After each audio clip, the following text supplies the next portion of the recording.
I've been so stoked for this interview because you are the youngest person that I've interviewed, and Wow. this is also, I mean, you have some really, really exciting stuff happening. So Thank you thank you for so much. joining me today. Absolutely. Thank you for having me.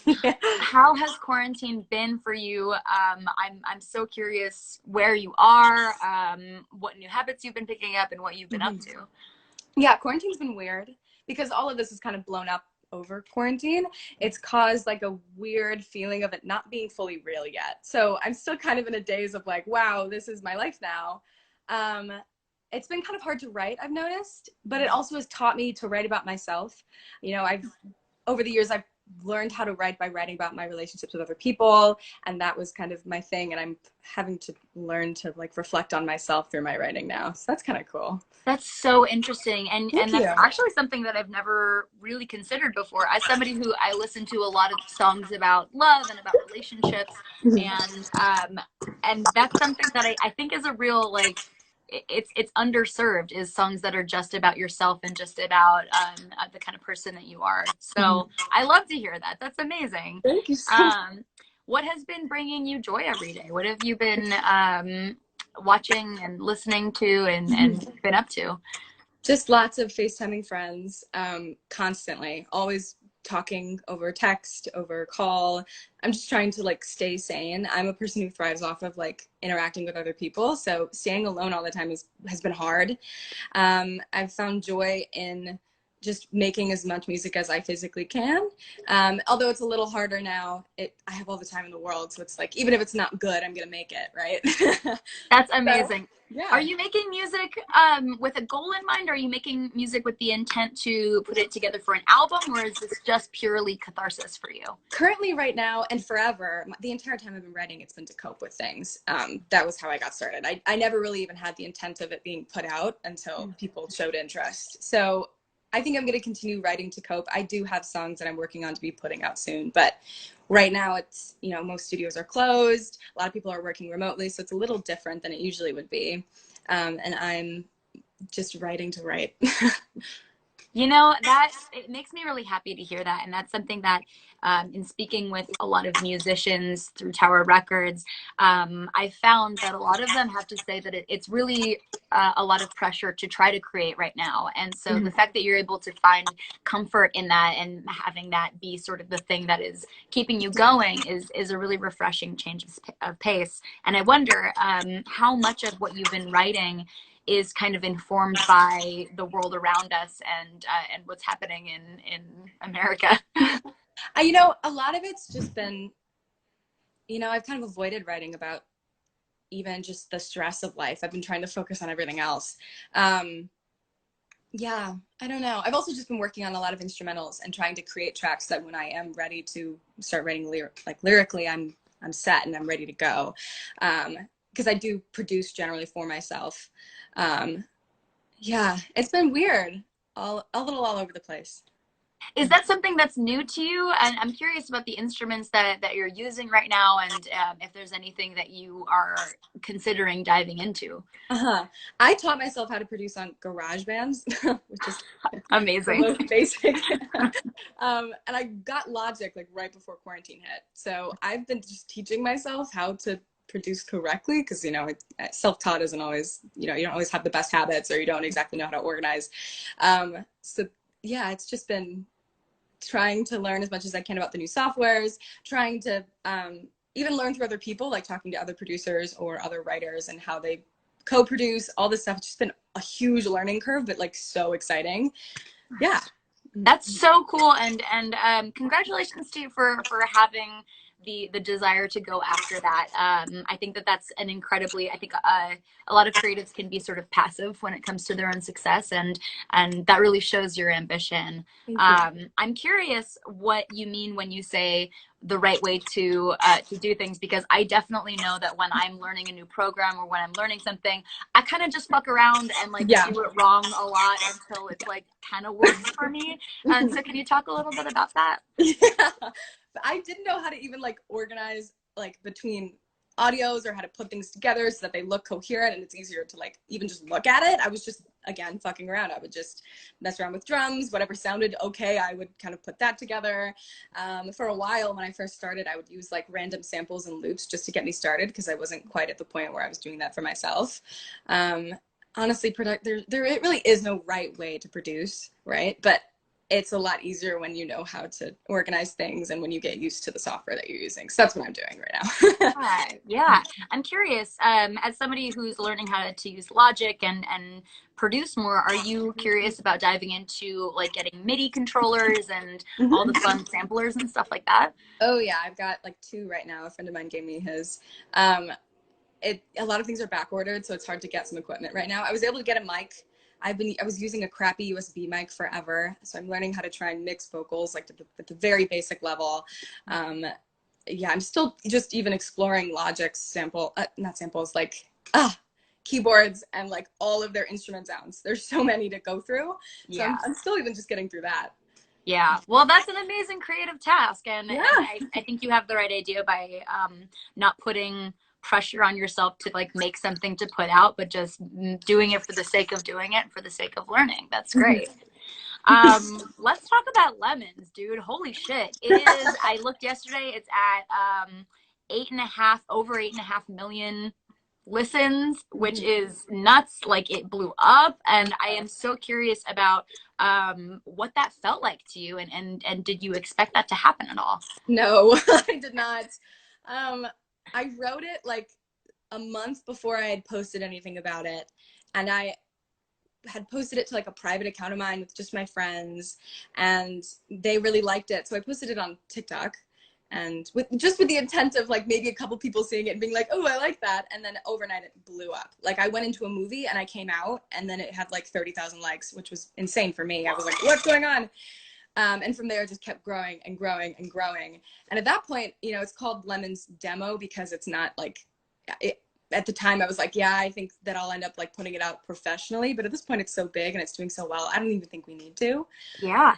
Yeah, it's been a wild ride. Yeah. So as I'm not quite of the TikTok generation. There are a couple like fellow 30-year-olds that I know that have it. I'm afraid of like the spyware aspect of it, and I watch the compilations because it's like second line. And I've noticed that there has been this phenomenon of musicians blowing up and getting really successful, and there's been a ton of examples like that. Why do you think TikTok really lends itself to musicians? I don't know. I think it's kind of insane. It's really awesome to see too. It gives, you know, younger musicians hope. I didn't think I would ever get this far, especially at my age. I was expecting to do music, like maybe have a slight audience in my 20s, and it gives this insane opportunity to any person who wants to put music out there, and they make it so easy that it's like, why not? I think, you know, for them to have music blow up in the way that it does, it also helps their platform too. Like people are going to go on TikTok to find new music. I know my dad does. His entire playlist is TikTok songs. Like it's I think it's like a symbiotic relationship. It's like we both benefit. Everyone benefits from it. Is part of your success on TikTok due to people making dances for it? I know that that's an aspect of it. Yeah, no, that's for most songs. Mine is a little different because it's not really a dancey song. It's most people would make like, they're called POVs, where people just like tell stories over a song in the background, and that's what blew up with Lemons. I think because it's not so big that it's like distracting from what's going on screen, but it's also still catching up that when you look away and you're not watching the video anymore, it's still like in your head. So that's why it did so well, I honestly think. You know, the whole like POV trend is so interesting to me because like still, I mean, definitely when I was a teen, but even still, like, I'll hear a lyric where I'm like, ooh, I wish I could just, like, say that to somebody. And, like, you just kind of get to scratch that itch. And Lemons is such an interesting example of that because you're calling out abusive men, you're calling out toxic masculinity. And I think that that's something that we're all kind of collectively feeling the need to do right now. Can you talk a little bit about why you decided to make a song about that and why you feel it's so important to address bullying? Absolutely. Yeah, I went through really sucky bullying when I was like 15. And it was all from generally older guys. I got like, and a lot of it was online too. It was like over text. It was really snarky and weird. And I realized later that it was because I was easy to walk all over. Like, they're not going to do that to their guy friends or to someone in their grade. They were doing it to a 15-year-old girl who they didn't like very much. And it came from a place of insecurity. And I felt that that was so unfair. Like, I wasn't provoking them, and I was kind of over it. There was like one more situation where I was like, I'm writing about this. This is like building up. I hadn't really like dealt with it either. Sorry. I For a really long time, I'd kind of pushed it down and been like, you know what, I'll work through that later. And once one more thing happened where like one more person was just really mean, I was like, I'm gonna work through this. I'm gonna write about this, and it'll just be a private thing, but that's okay, and that's enough for me. And then, here we are. Yeah, I mean, certainly that's something that people respond with, and my reaction listening to it is, man, I really wish that I had that kind of music when I was a teen, and I also wish by proxy of that that was a conversation when I was a teen, because like you think about the Me Too movement, which was like 5 years ago maybe, and you think about all of this toxic masculinity conversations and talking about bullying. I feel so much hope for the next generation, and I am so curious to talk with you about your take on why you think right now that's a conversation piece, and why you think that that teens now are so willing to talk about mental health. Yeah, I think we're all very ahead of our, even just politically. There was a study that was done about how like usually in high school people tend to just go with the flow and whatever's being fed to them, but our generation isn't doing that. We see our world and we process it the way that we want to. We aren't taking in the information and being like, yeah, that's the truth. We look into things. I also think that due to like the access to the internet and just other people's thoughts, and because even just feminism in general is so mainstream, we're able to have access to those ideas, whereas before it was just kind of suck up, deal with it, you'll graduate, it's whatever. Yeah, and there are whole communities online that are like supporting each other and talking about mental health and trying to bring visibility to it, because without that visibility, it feels so much bigger. When you feel you're alone and dealing with something, whether it's bullying, depression, anxiety, whatever, you can isolate yourself even more, and to know that there's other people going through something similar is so comforting, and it helps you grow like earlier than if you didn't have it, I think. Yeah. Well, what's interesting about that is when I was in high school, Facebook was barely a thing. Like social media has only really been a thing in like maybe the last decade. And that's how you find those communities, and that's how you find support systems like that. And for all of the shit that I talk about Twitter and Instagram and all of these things that I can't stay off of, they're so good for that kind of thing. But I also wonder, and this is something that I think about when I talk to my younger cousins a lot, is like what negative things are you also having in terms of that, having social media be like a constant and daily part of your lives? I think it can ruin self-esteem. I have a whole spiel about how it affects our thoughts of our bodies at such a young age, but I was bullied a lot online. That's the thing. Like, it's kind of like a blessing and a curse. It allowed those people to have easier access to me, to say what they wanted to behind a screen without any consequences. But that same thing that brought that also allowed me to feel empowered, right? Like, without social media, I wouldn't have been able to put out this song. So there's like, it's a love and hate relationship. There's so many good things that come from it, but it also gives people the ability to just say whatever they want with no consequences. And that can be hard to deal with.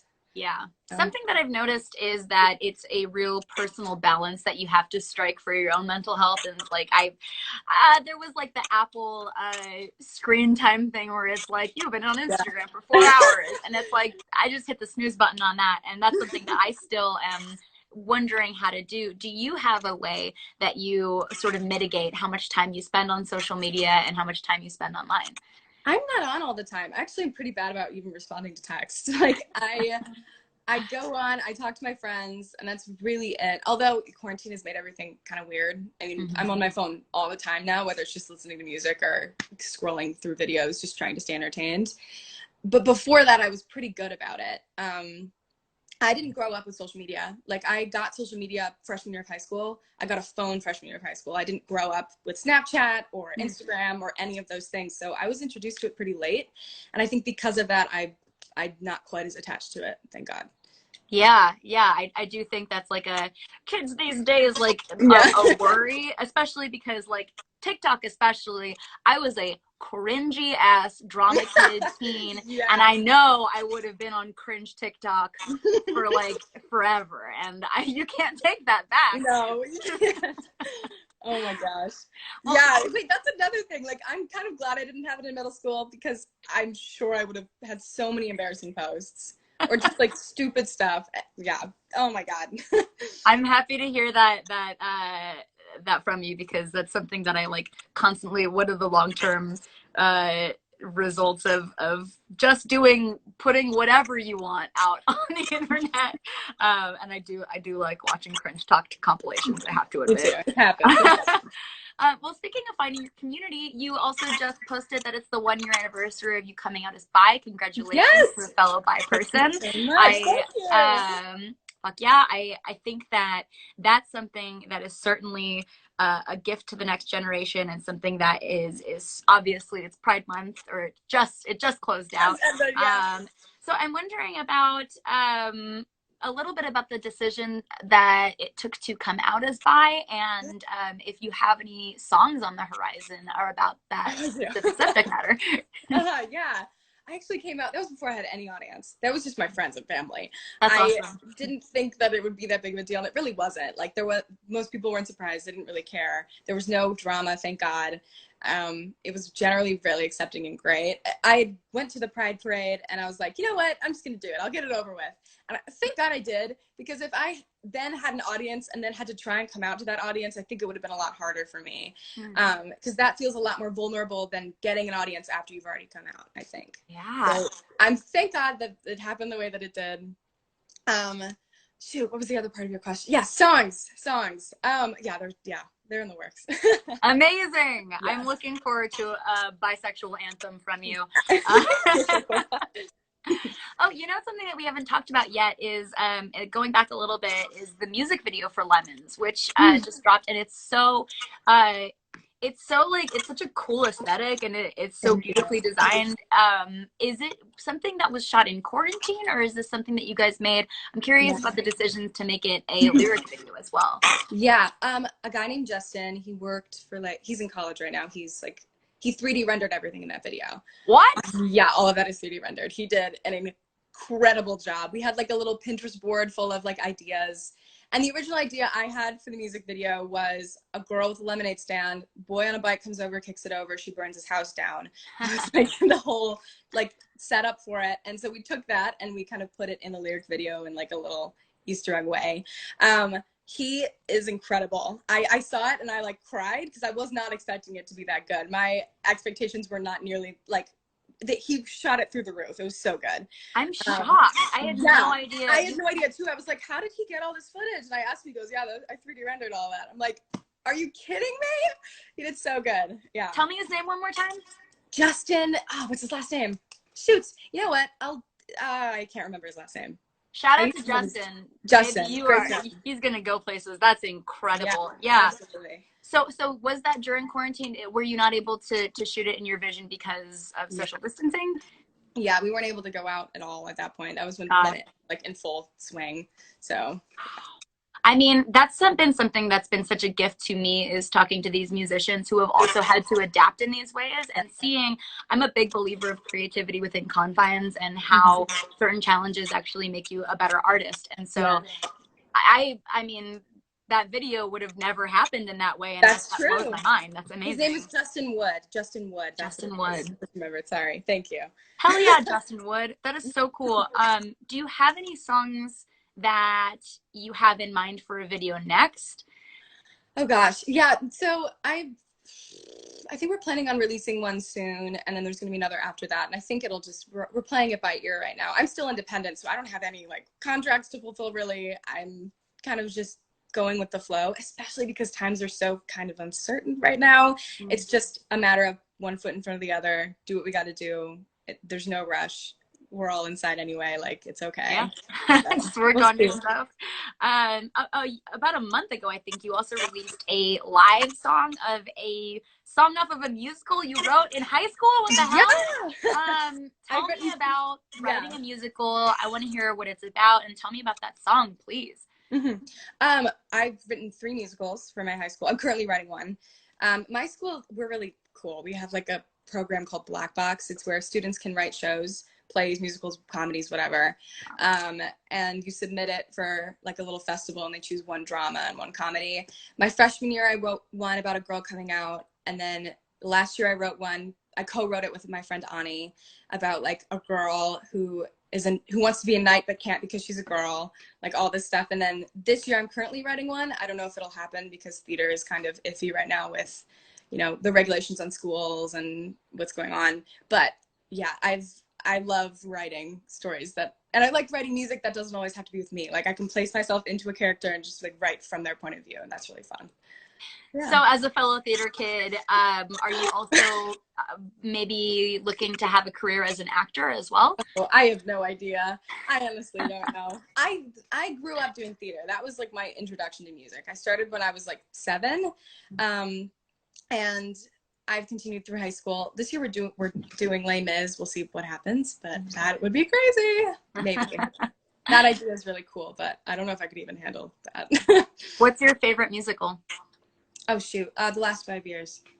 Oh, I've never even heard of that. Oh, write it It's down. there's a movie with like Jeremy Jordan and Anna Kendrick. Yeah. Oh, yeah, I do remember that. Interesting. So Is good. the movie a musical? Yeah, it's a movie musical. Okay, cool. Well, that's very exciting. Do you think that it would be? Are you doing like Zoom calls with your teachers? How's that working? Oh, you know, we had like a month left of school when it hit and we had to stay home. And none of it, our state luckily was like, none of this counts against their grades. Like, you Good. can't do that because it's similar to like when if there's an emergency going on, you can't be bringing kids' grades down. So I was lucky. We still had like finals, but it could only bring your grade up. It was really flexible. My mental health declined like big time at the beginning. So I didn't put a lot of pressure on myself for school stuff. And this year we're supposed to be going back. So hopefully there will be no more online because it was really confusing personally. Yeah, I mean, I was not a good student, and also like online schooling is so hard if you've got like ADD. Like Oh my God. it's such a hard thing to do. I am like you keep giving off this vibe and also like mentioning the sort of theme of not giving yourself too much pressure and not giving yourself like putting too much on your plate. And I think that's incredibly rare for teens. Certainly when I was a teenager, like that's just not something anybody did. Where did you get that? Where did you learn to be easy on yourself in that way? You know, I struggle a lot. My mental health isn't something that's really consistent all the time. I usually am like on a couple of weeks and then I'm off a couple of weeks, and it's just kind of back and forth. You know, I got diagnosed with ADHD, OCD. Like, I struggled a lot even as a kid, and the constant message was do what you can do. Don't beat yourself up for not being at the same level as the kids around you. They're not going to be like, I'm different. I can't always be at their level. And, you know, in high school, at the beginning, I did put way too much on my plate. I was trying to do theater, school. I was trying to like date people and go out all the time. And eventually I ran out of steam, and it like hit me hard.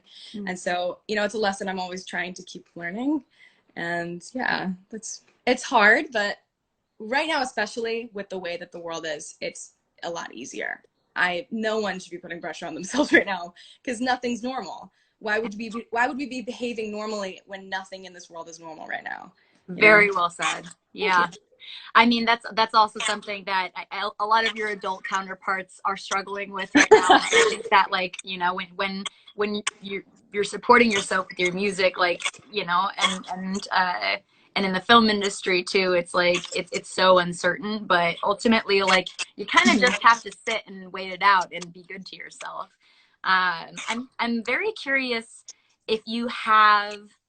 I feel like maybe a plan isn't the right question, but if you have any sort of visions or goals or ideas for how you would like the next 5 years to look like. Yeah, I'm wanting to graduate, for sure. I don't think I'm going to be leaving school. And I think I'm staying in Chicago for a while. I think we were planning on possibly even moving to Nashville. That's where my manager Janet is. Um, Even just to like get a change of scene. Illinois is kind of falling apart right now. Mhm. I'm hoping that eventually I can go on tour at one point, right? Right now, everything's uncertain. Right now, no one's going on tour. Everything's canceled. Yeah. So there really is no pressure to go on tour yet, thank God. I'm again, I think I'm just gonna be playing it by ear. I'm hoping to put out a lot more independently and then to maybe even get signed somewhere or like because I want control in the beginning. You know, I want to be able to put out like really authentic stuff from the get-go so that my brand comes off as authentic when I possibly move into a more of a business model. I don't know. Yeah. I think that that's so smart, and I'm excited to see what you do next. I mean, do you feel any pressure now that you've had such a successful song to be really careful about what you release next? Yeah, that's been one thing I've had to wrestle with is because you know, I want to make sure that I don't compare everything else I put out to Lemons because they might not even get the same success. Every song is different. Every song resonates differently with people. I am the type of person to compare my current self to my past self, and I do that a lot.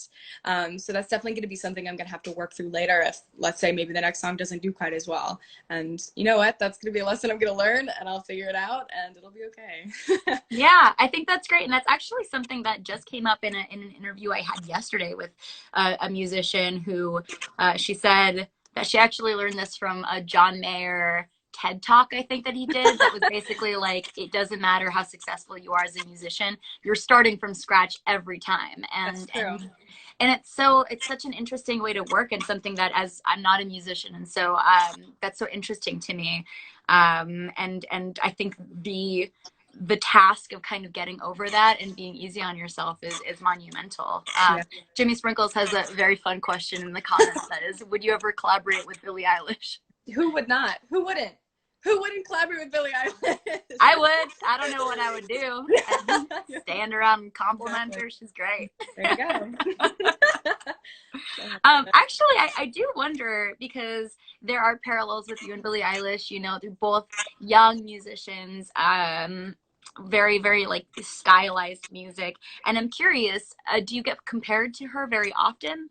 All the time. All the What is time. your reaction to that? I find it very flattering. You know, I'm a person with a slight individuality thing where I want to be different all the time. But you know, she's kind of like the blueprint for a lot of our current music and the way things are.